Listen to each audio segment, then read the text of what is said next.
I'm not calling her a dizzy blonde just out of... She did call Ruben a dizzy blonde. Can you believe it? Ramona called Ruben a dizzy blonde.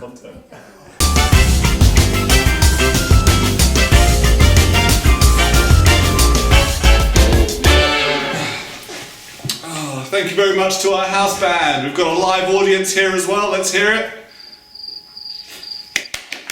There we go, live audience, live house band. Thank you all so much once again for joining us this week on a not so live lockdown, not live London session.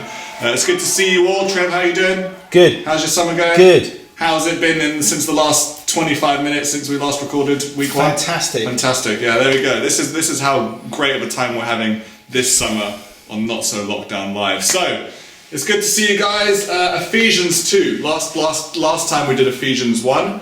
And our 3 key words of focus summarising the whole of chapter 1 were... Chosen.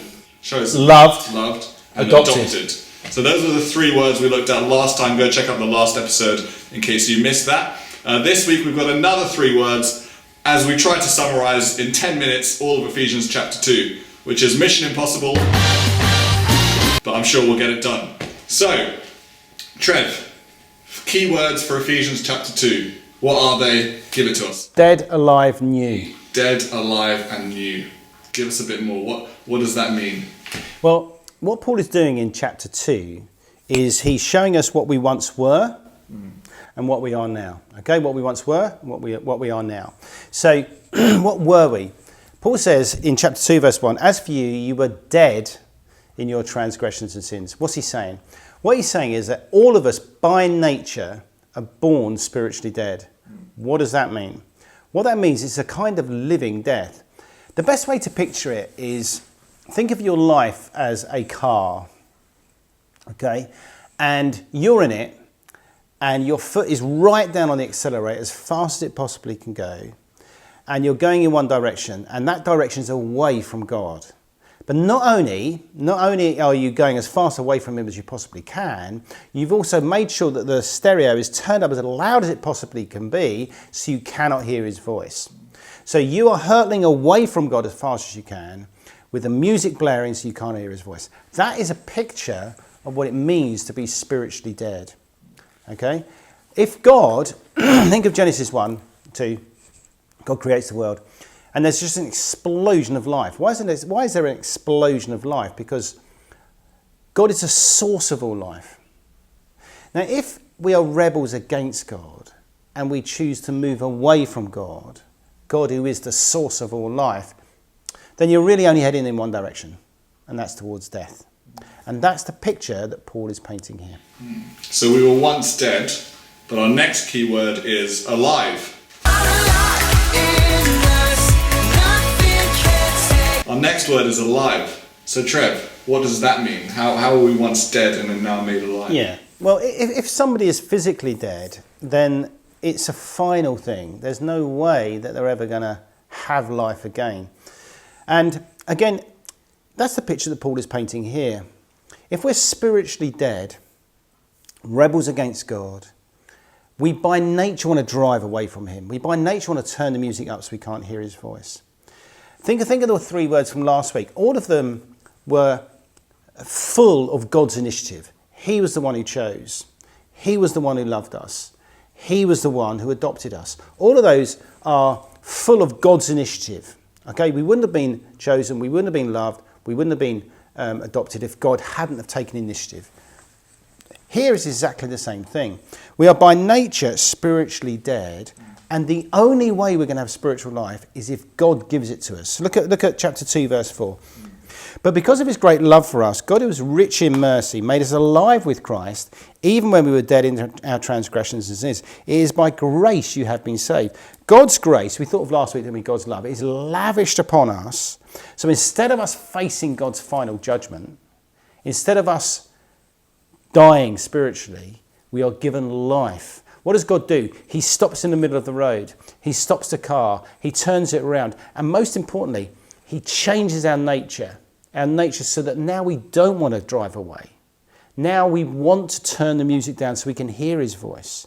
He's given us spiritual life, and that changes the whole attitude of how we relate to God.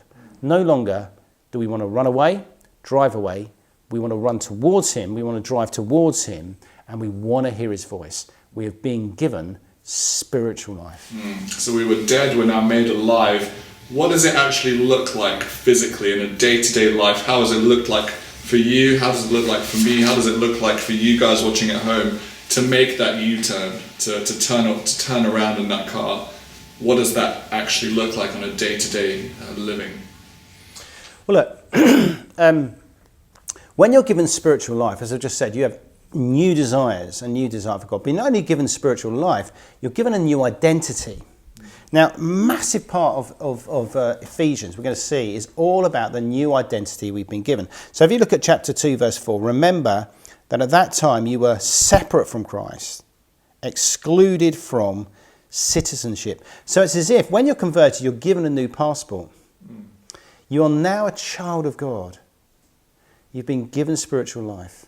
You're no longer a rebel, but a loved, lavished, loved child. Okay? Now, just think about what that verse said. You were once separate from Christ, excluded from citizenship. Excluded from God. Therefore, without hope in this world. Now, just think about that. Out of a relationship with the God who made you.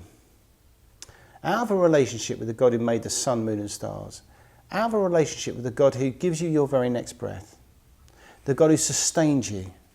The God who's in absolute control of all things for all time. That's who we have been separated from. Whereas now, we've been given a new citizenship.